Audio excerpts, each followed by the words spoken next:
ಬಹಳ ತುರ್ತಾಗಿ ಈ ಪತ್ರಿಕಾಗೋಷ್ಠಿಯನ್ನ ನಾವು ಕರೆದಿದ್ದೇವೆ.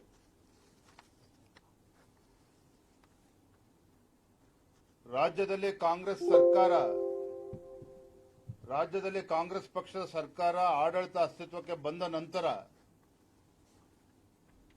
ಒಂದಾದರೊಂದು ಘಟನೆಗಳು ನಡೀತಾ ಇದೆ. ಸರಣಿ ಘಟನೆಗಳು ರಾಜ್ಯದಲ್ಲಿ ಒಂದಾದ ಮೇಲೆ ಒಂದು ನಡೀತಾನೆ ಬಂದಿದೆ. ಮಂಗಳೂರಿನಲ್ಲಿ ಕುಕ್ಕರ್ ಬ್ಲಾಸ್ಟ್ ಇಂದ ಶುರುವಾಗಿರ್ತಕ್ಕಂಥ ಘಟನೆಗಳು, ಶಿವಮೊಗ್ಗದಲ್ಲಿ ಟಿಪ್ಪು ಜಯಂತಿಯ ಮುಖೇನ ಹಿಂದೂ ಮನೆಗಳಿಗೆ ನುಗ್ಗಿ ಮನೆಗಳ ಮೇಲೆ ಕಲ್ಲನ್ನ ಎಸೆದು ಹಿಂದೂಗಳಿಗೆ ಬೆದರಿಸ್ತಕ್ಕಂಥ ಕೆಲಸನೂ ಕೂಡ ನಡೆದೋಯ್ತು ಕಾಂಗ್ರೆಸ್ ಸರ್ಕಾರ ಅಸ್ತಿತ್ವಕ್ಕೆ ಬಂದ ಮೇಲೆ. ಡಿಜೆ ಹಳ್ಳಿ ಕೆಜೆ ಹಳ್ಳಿ ಪ್ರಕರಣದಲ್ಲಿ ಸ್ವತಃ ಕಾಂಗ್ರೆಸ್ ಪಕ್ಷದ ಶಾಸಕ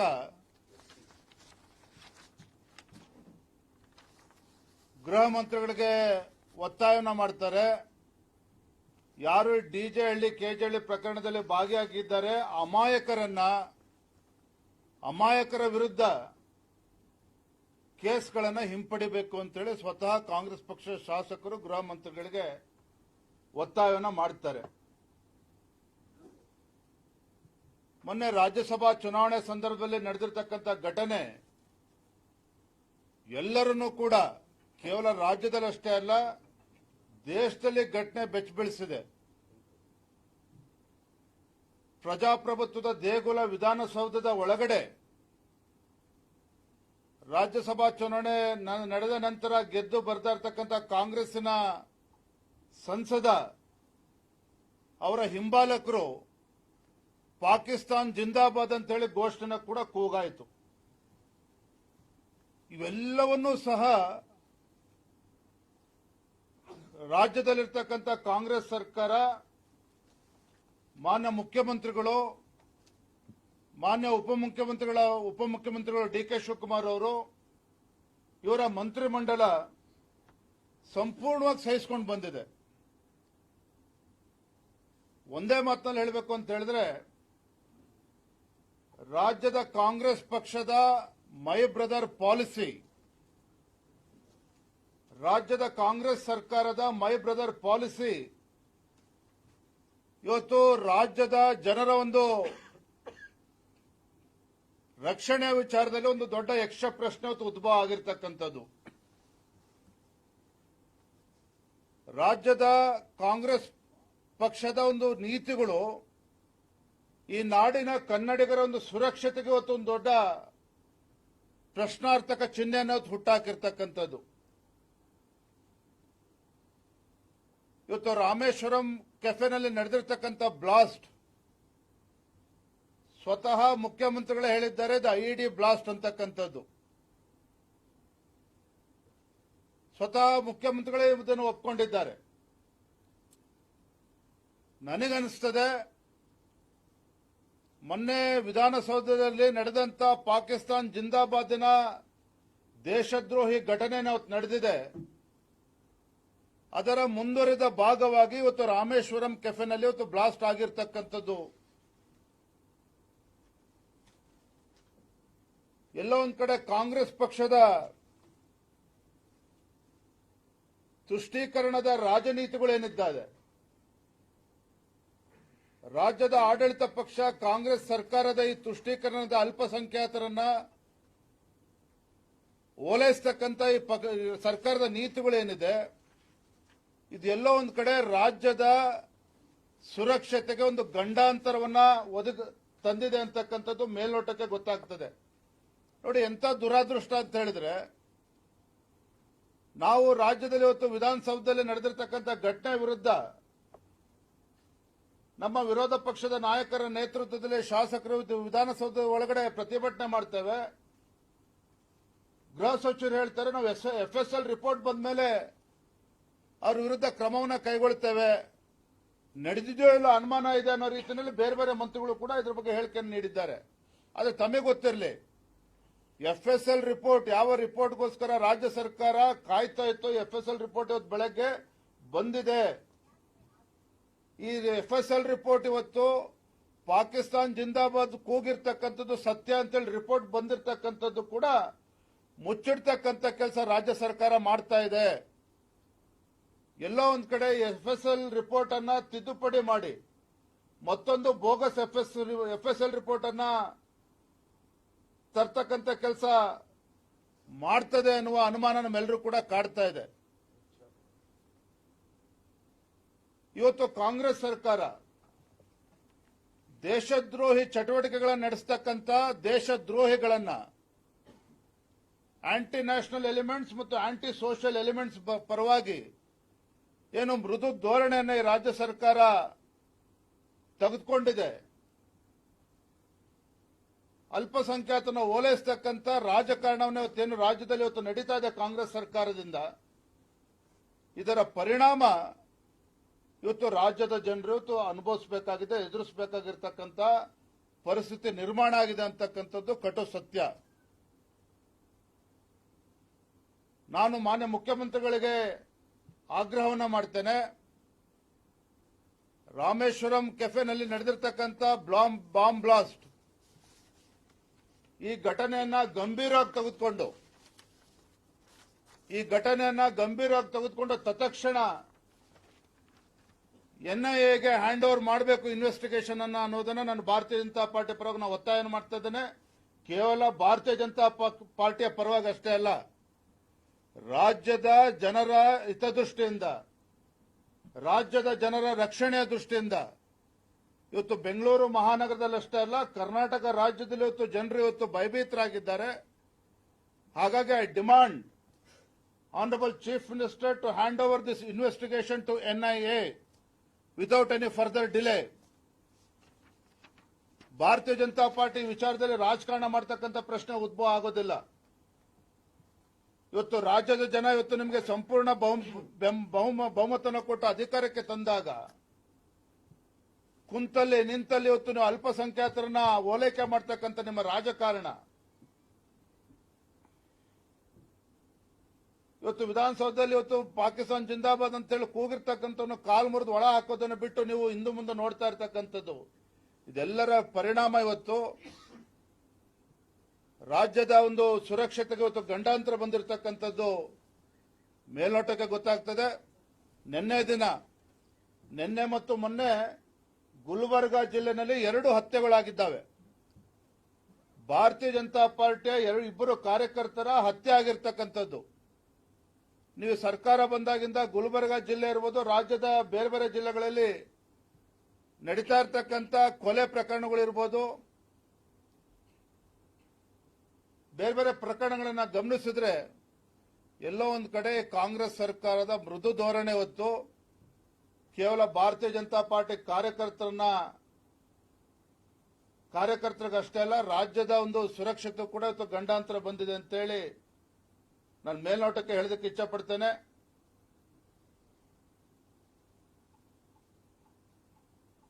ಇವತ್ತು ಮೊನ್ನೆ DK ಶಿವಕುಮಾರ್ ಅವರು ನಾಳೆ ಏನ್ ಹೇಳ್ತಾರೋ ಗೊತ್ತಿಲ್ಲ. ಮಂಗಳೂರಿನಲ್ಲಿ ಕುಕ್ಕರ್ ಬ್ಲಾಸ್ಟ್ ಆದಾಗ ಮೈ ಬ್ರದರ್ಸ್ ಅಂತ ಹೇಳಿದ್ರು.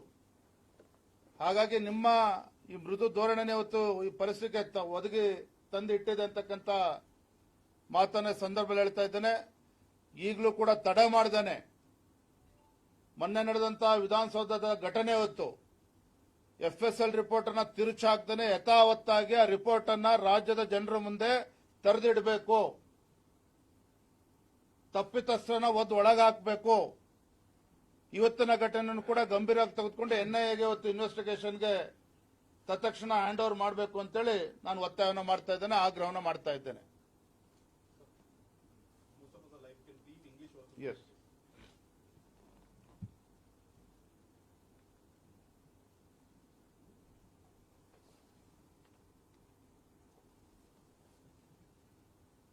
my brother's policy of the state government, my brother's policy and friendly policy of this Congress government here in Karnataka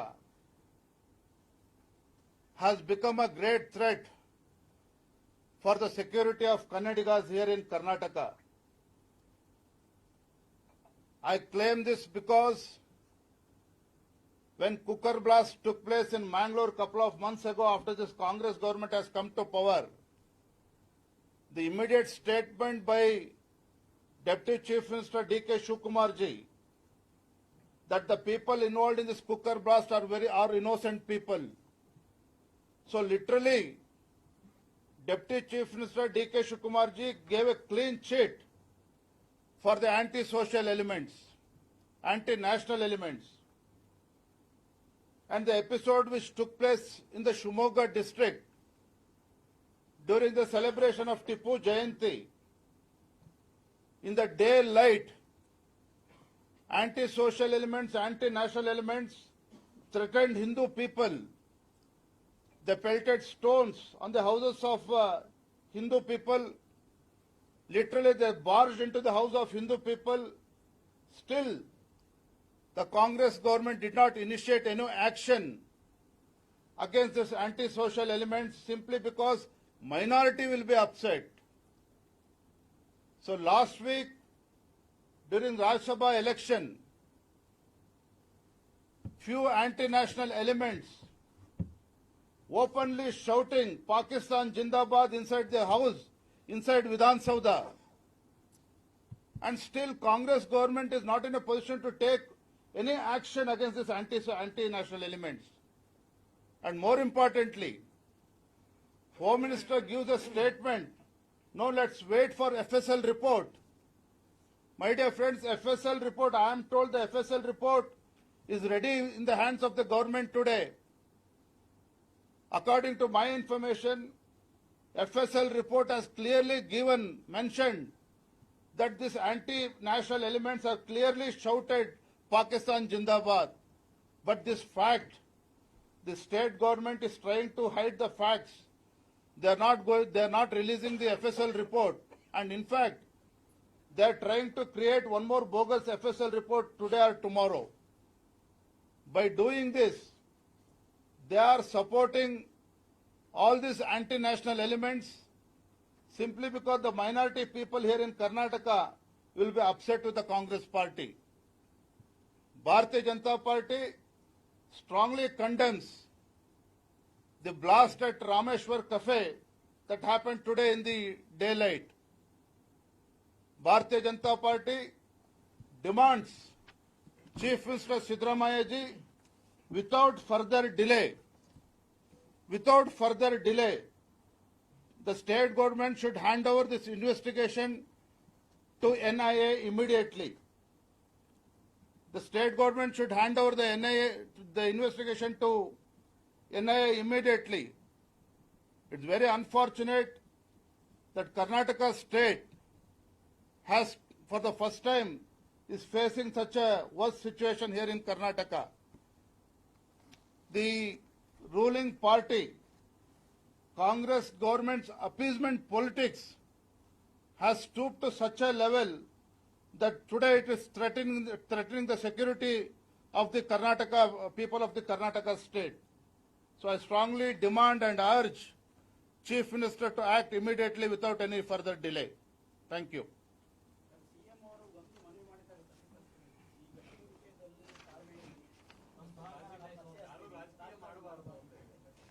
See, Bharatiya Janata Party will not stoop to level of doing politics in such episode. ಇದು ರಾಜ್ಯದ ಕನ್ನಡಿಗರ ಸುರಕ್ಷತೆ ಸವಾಲು ಇವತ್ತು ಎದ್ದಿರತಕ್ಕಂಥದ್ದು. ಇವತ್ತು ಏನು ರಾಮೇಶ್ವರ ಕೆಫೆನಲ್ಲಿ ನಡೆದಿರ್ತಕ್ಕಂಥ blast ಇದರ ರಾಜಕಾರಣ ಮಾಡ್ತಕ್ಕಂಥ ಕೀಳು ಮಟ್ಟಕ್ಕೆ ಭಾರತೀಯ ಜನತಾ ಪಾರ್ಟಿ ಇಳಿತಕ್ಕಂಥ ಪ್ರಶ್ನೆ ಅಲ್ಲ. ಆದರೆ ನಿಮ್ಮ ಅಲ್ಪಸಂಖ್ಯಾತರ ತುಷ್ಟೀಕರಣದ ನೀತಿ ಇವತ್ತು ರಾಜ್ಯದಲ್ಲಿ ಇಂಥ ಕೆಟ್ಟ ಪರಿಸ್ಥಿತಿ ನಿರ್ಮಾಣ ಆಗಿರ್ತಕ್ಕಂಥದ್ದು. ಇವತ್ತು ನಿಜ ಹೇಳಬೇಕು ಅಂತ ಹೇಳಿದ್ರೆ ಮಾನ್ಯ ಮುಖ್ಯಮಂತ್ರಿಗಳು ಇವತ್ತು ನೈತಿಕ ಹೊಣೆಯನ್ನು ಹೊತ್ತು ರಾಜೀನಾಮೆ ಕೊಡಬೇಕಾಗ್ತದೆ.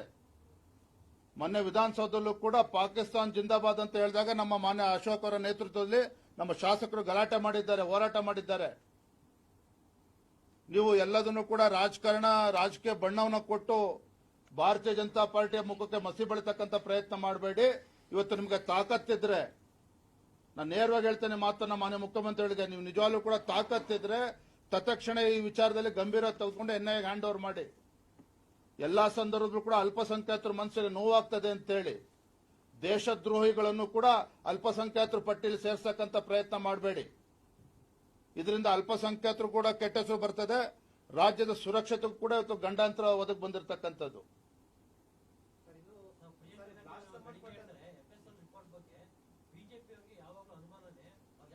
ನೋಡ್ರಿ, ನಮಗೆ ದಯವಿಟ್ಟು ಹೇಳಿ, ಪ್ರಿಯಾಂಕಾ ಖರ್ಗೆ ಅವರು ಯಾವ ಪೋರ್ಟ್ಫೋಲಿಯೋ, ಅವರು ಯಾವ ಇಲಾಖೆನ ನಿರ್ವಹಿಸ್ತಾ ಇದ್ದಾರೆ ಅಂತೇಳಿ ರಾಜ್ಯದ ಜನತೆ ಕೂಡ ಅನುಮಾನ ಆಗ್ತಾ ಇದೆ. ಅವರೇ ಮುಖ್ಯಮಂತ್ರಿಗಳ ತರ ಇವತ್ತು ನಡವಳಿಕೆ ಅವ್ರದ್ದು. ಅರೆ, ಗುಲ್ಬರ್ಗದಲ್ಲಿ ಇಬ್ರು ಭಾರತೀಯ ಜನತಾ ಪಾರ್ಟಿ ಕಾರ್ಯಕರ್ತರ ಹತ್ಯೆ ಆಗಿದೆ. ಅವತ್ತು ಕೋಳಿ ಸಮಾಜದ ಒಬ್ಬ ಮುಖಂಡನ ಮೇಲೆ ಒಬ್ಬ ಆತ್ಮಹತ್ಯೆ ಆದ್ರೆ ಒಂದು ದಿನ ಮಂತ್ರಿ ಹೋಗಿ ಅವರ ಕುಟುಂಬಕ್ಕೆ ಸಾಂತ್ವನ ಹೇಳ್ತಕ್ಕಂಥ ಕೆಲಸ ಮಾಡೋದ್ರಲ್ಲಿ ಒಬ್ಬ ಜವಾಬ್ದಾರಿ ಇರ್ತಕ್ಕಂಥ ಮಂತ್ರಿಗಳು ನಡ್ಕೊಳ್ತಕ್ಕಂಥ ರೀತಿನ ಇವತ್ತು ಎಲ್ಲಾ ಇಲಾಖೆ ಬಗ್ಗೆ ಇವತ್ತು ಮೂಗು ತೋರಿಸ್ತಕ್ಕಂಥ ಪ್ರಿಯಾಂಕಾ ಖರ್ಗೆ ಅವರು ಅವರ ಜಿಲ್ಲೆನಲ್ಲಿ ಕಾಂಗ್ರೆಸ್ ಸರ್ಕಾರ ಬಂದ್ಮೇಲೆ ಯಾವ ರೀತಿ ನಡೀತದೆ, ಕೊಲೆಗಳು ಯಾವ ರೀತಿ ನಡೀತಾ ಇದೆ, ಯಾವ ರೀತಿ ದಬ್ಬಾಳಿಕೆ ಗುಂಡಾಗಿರ್ದೆ ನಡೀತಾ ಇದೆ, ಒಂದ್ಸಲ ಹೋಗಿ ನೋಡ್ಲಿ ಅವರು.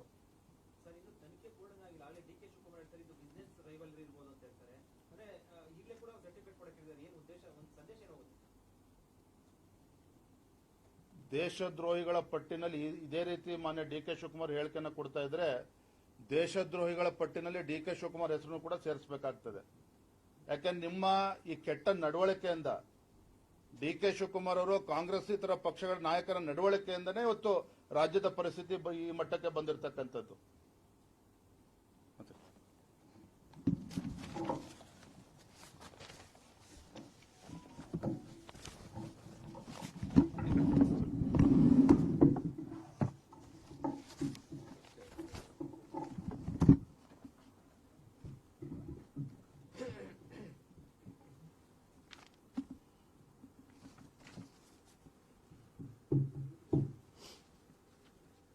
ಮಾಧ್ಯಮದ ಸನ್ಮಾನ್ಯ ಸ್ನೇಹಿತರೆ, ನಾವೆಲ್ಲರೂ ಕೂಡ ತಲೆ ತಗ್ಗಿಸುವಂತ ಘಟನೆ ಬೆಂಗಳೂರಲ್ಲಿ ನಡೆದೋಗಿದೆ.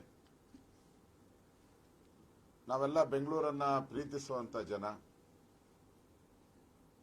ಕರ್ನಾಟಕ ಶಾಂತಿಯ ತೋಟ.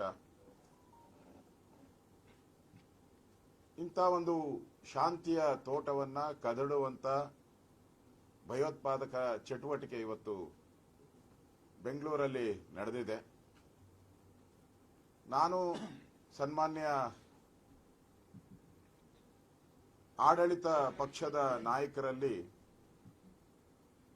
ಆಡಳಿತ ಪಕ್ಷದ ಸದಸ್ಯರಲ್ಲಿ ನಾನು ವಿನಂತಿ ಮಾಡ್ತೀನಿ, ದಯವಿಟ್ಟು ತಮ್ಮ ಮನಸ್ಥಿತಿಯನ್ನ ಬದಲಾವಣೆಯನ್ನ ಮಾಡಿಕೊಳ್ಳಿ.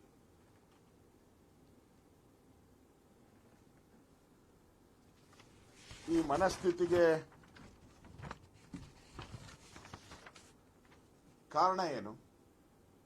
ಈಗಾಗಲೇ ನಮ್ಮ ವಿಜಯೇಂದ್ರ ಅವರು ಸ್ಪಷ್ಟವಾಗಿ ಹೇಳಿದ್ದಾರೆ. ಒಂದು ಮನಸ್ಥಿತಿ ಕರ್ನಾಟಕದಲ್ಲಿ ಮೂಡುವಂತ ವಾತಾವರಣವನ್ನ ನೀವು ಕಳೆದ 9 ತಿಂಗಳಲ್ಲಿ ಕ್ರಿಯೇಟ್ ಮಾಡಿಬಿಟ್ಟಿದ್ದೀರ. ಅದು ಮಂಗಳೂರಿಂದ ಹಿಡಿದು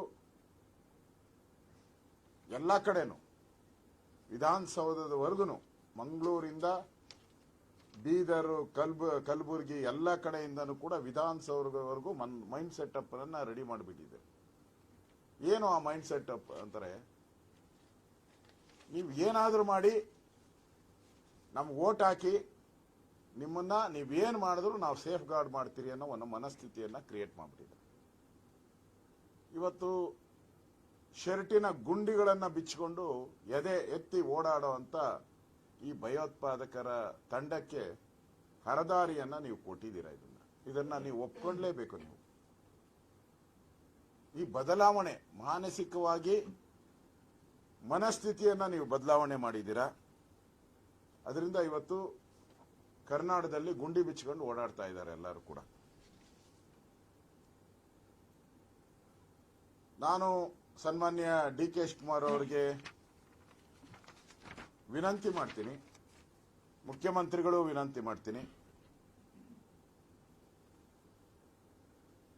ಬ್ರ್ಯಾಂಡ್ ಬೆಂಗಳೂರು ಮಾಡದಿದ್ರೂ ಪರವಾಗಿಲ್ಲ, ನಾವೆಲ್ಲ ಸಂತೋಷವಾಗಿದ್ದೀರಿ ಇಷ್ಟು ವರ್ಷ, 75 ವರ್ಷ.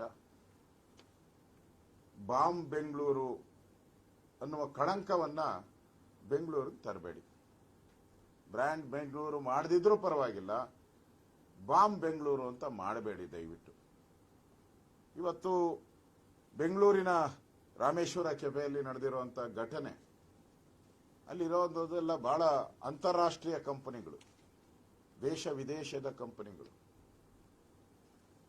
ಅಲ್ಲಿ ಈ ಬಾಂಬ್ ಸ್ಫೋಟ ಆಗಿದೆ ಅಂತ ಹೇಳಿದ್ರೆ ಅರ್ಥ ಮಾಡ್ಕೊಳ್ಳಿ, ಯಾರು ಭಯೋತ್ಪಾದಕರಿದ್ದಾರೆ ಅವರ ಕೃತ್ಯ ಇದರಲ್ಲಿ ಸ್ಪಷ್ಟವಾಗಿ ಕಾಣ್ತಾ ಇದೆ.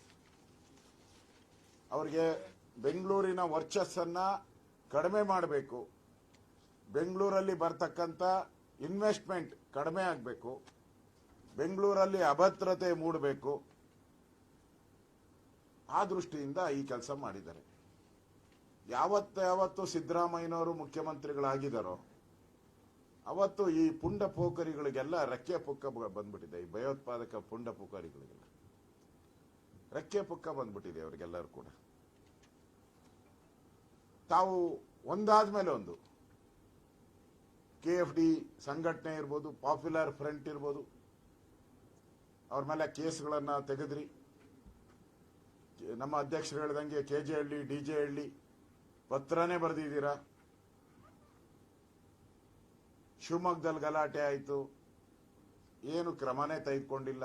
ಕೋಲಾರದಲ್ಲಿ ಗಲಾಟೆ ಆಯಿತು, ಲಾಂಗ್ ಮಚ್ಚುಗಳ ಪ್ರದರ್ಶನ ಆಯಿತು, ಏನು ಕ್ರಮ ತೆಗೆದುಕೊಂಡಿಲ್ಲ. ಒಂದು ರೀತಿ ಆ ಮಾನಸಿಕ ಸ್ಥಿತಿಯನ್ನ ನೀವು ಯಾರು ಭಯೋತ್ಪಾದಕರಿಗೆ ಇದ್ದಾರೆ ಅವರಿಗೆ ಉತ್ತೇಜನ ಕೊಡುವಂತ ವ್ಯವಸ್ಥೆಯನ್ನ ನೀವು ಮಾಡಿದ್ದೀರಾ. ಅದಕ್ಕೆ ಇಷ್ಟು ಅನಾಹುತಗಳನ್ನು ನಡೀತಾ ಇದೆ.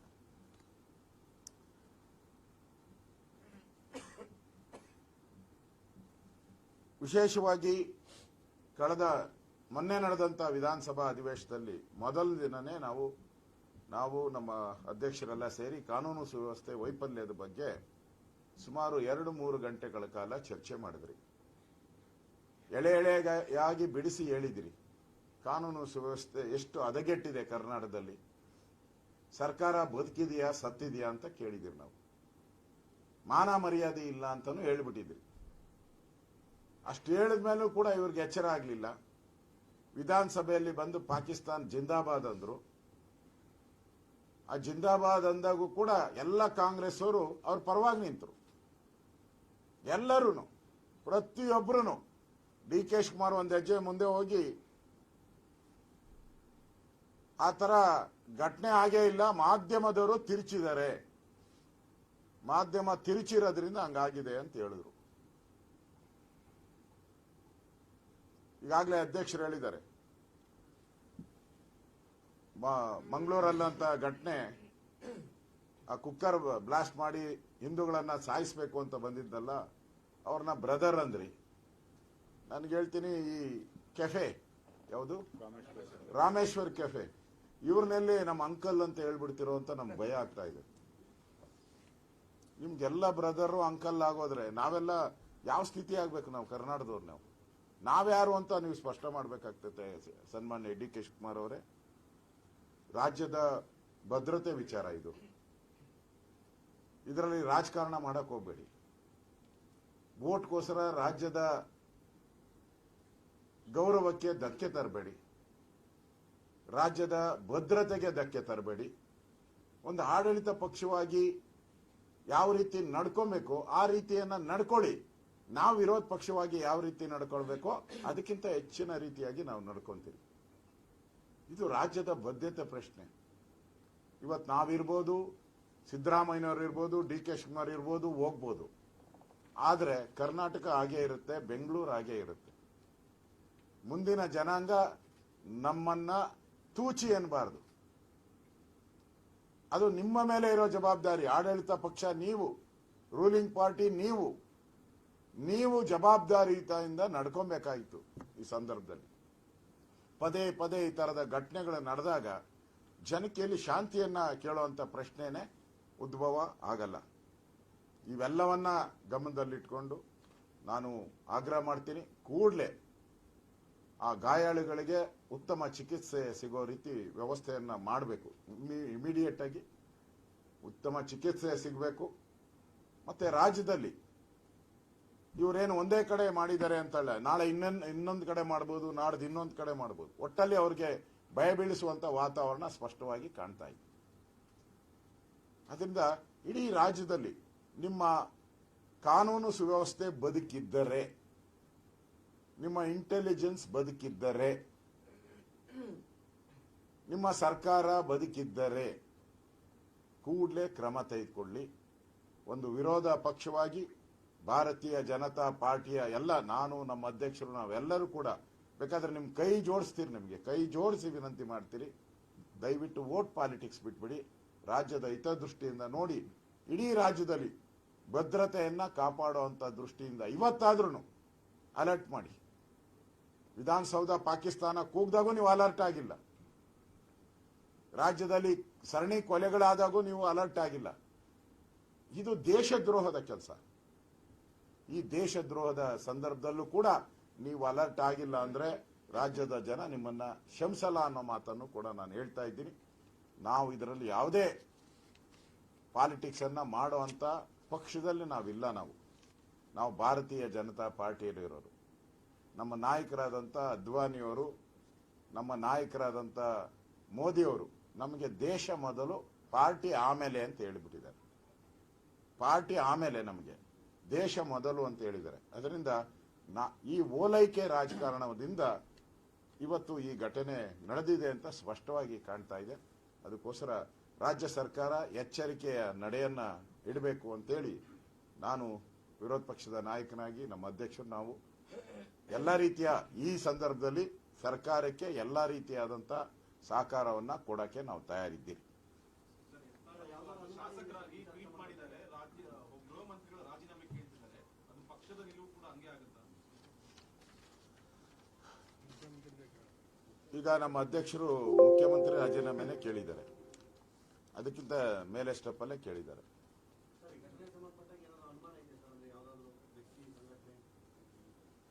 ದೇಶದ್ರೋಹಗಳು ಬಿಟ್ಟು ಯಾರ್ಯಾರಕ್ಕೆ ಸಾಧ್ಯ ಅಣ್ಣ? ಇಲ್ಲ, ಇದು ದೇಶದ್ರೋಹಕ್ಕೆ ಸ್ಪಷ್ಟವಾಗಿ ನಾನು ಪೊಲೀಸ್ ಅಧಿಕಾರಿಗಳ ಜೊತೆ ನಿರಂತರವಾಗಿ ಸಂಪರ್ಕ ಇದ್ದೀನಿ. ಘಟನೆ ಆದ ತಕ್ಷಣ ನಾನು ಪೊಲೀಸ್ ಅಧಿಕಾರಿಗಳಿಗೆ ಫೋನ್ ಮಾಡಿದ್ದೀನಿ, ನಾನು ಕಮಿಷನರ್ಗೂ ಫೋನ್ ಮಾಡಿದ್ದೀನಿ, ಅವ್ರ ಜೊತೆನೂ ಮಾತಾಡಿದ್ದೀನಿ. ನಾವು ಮಾತಾಡಿದಾಗ ಆಗ್ಲೇ ನಾನು ಕನ್ಫರ್ಮ್ ಮಾಡಿದ್ದಾರೆ, ಅವರೆಲ್ಲರೂ ಕೂಡ ಕನ್ಫರ್ಮ್ ಮಾಡಿದ್ದಾರೆ. ಆದರೆ ಕಾನೂನು ಸುವ್ಯವಸ್ಥೆ ದೃಷ್ಟಿಯಿಂದ ಇದನ್ನ ಹೇಳಬಾರದು ಅಂತ ಹೇಳಿದ್ರಿಂದ ನಾನು ಕೂಡ ಗೌಪ್ಯತೆಯನ್ನ ಕಾಪಾಡಿದ್ದೀನಿ. ಒಬ್ಬ ವಿರೋಧ ಪಕ್ಷದ ನಾಯಕನಾಗಿ ನನಗೆ ಎಲ್ಲ ಘಟನೆಗಳು ನನಗೆ ಮೊದಲೇ ಗೊತ್ತಿತ್ತು. ಆದರೆ ಕಾನೂನು ಸುವ್ಯವಸ್ಥೆ ಹದಗೆಡಬಾರದು ಅಂತೇಳಿ ಪೊಲೀಸ್ ಇಲಾಖೆಯವರು ನನ್ನ ಹತ್ರ ಮಾತಾಡಿದ್ರು. ನಾನು ಆ ದೃಷ್ಟಿಯಿಂದ ಸರ್ಕಾರಕ್ಕೆ ಸಹಕಾರ ಕೊಡಬೇಕು, ಕಾನೂನು ಸುವ್ಯವಸ್ಥೆ ಹದಗೆಡಬಾರದು ಅನ್ನೋ ದೃಷ್ಟಿಯಿಂದ ನಾನು ಕೂಡ ಅದನ್ನ ಎಲ್ಲೂ ಹೇಳಕ್ ಹೋಗಿಲ್ಲ. ಪೊಲೀಸರು ಅದನ್ನ ಹೇಳಿದ ಮೇಲೆ, ಪೊಲೀಸರು ಅದನ್ನ ಅಫಿಷಿಯಲ್ ಆಗಿ ಡಿಕ್ಲೇರ್ ಮಾಡಿದ್ಮೇಲೆ ನಾವು ಈ ಪತ್ರಿಕಾಗೋಷ್ಠಿಯನ್ನ ನಾವು ನಮ್ಮ ಅಧ್ಯಕ್ಷರು ಕರೆದಿದ್ದೀವಿ. ಸದನದಲ್ಲಿ ಮಾತುಕತೆ ಆಗ್ತಾ ಇದ್ವಿ, ಸದನದಲ್ಲಿ ಆಗ್ರಹ ಮಾಡ್ತಾ ಇದ್ವಿ. ಈಗ ಒಂದು ಕಡೆ ಪಾಕಿಸ್ತಾನದ ವಿಚಾರ, FSL ವರದಿ ಬಿಡುಗಡೆ ಮಾಡಿಲ್ಲ ಅಂತಿದೆ, ಇವತ್ತು ಬ್ಲಾಸ್ಟ್ ಆಗಿದೆ.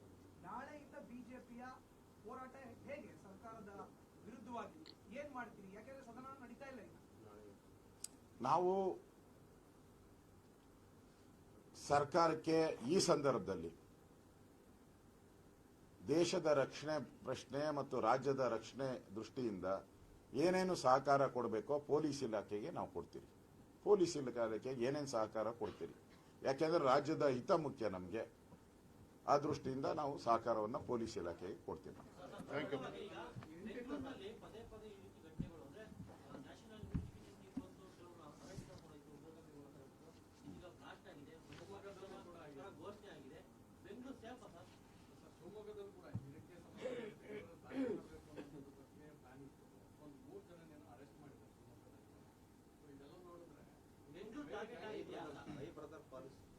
ನಾನು ಈಗ ಅಧ್ಯಕ್ಷರು ಹೇಳಿದ್ರು ಮೈ ಬ್ರದರ್ ಪಾಲಿಸಿ. ನಾನೇನು ಹೇಳಿದೆ, ಆ ಮಾನಸಿಕ ಸ್ಥಿತಿ ಏನಿದೆ ಅದು ಬದಲಾವಣೆ ಆಗಿದೆ.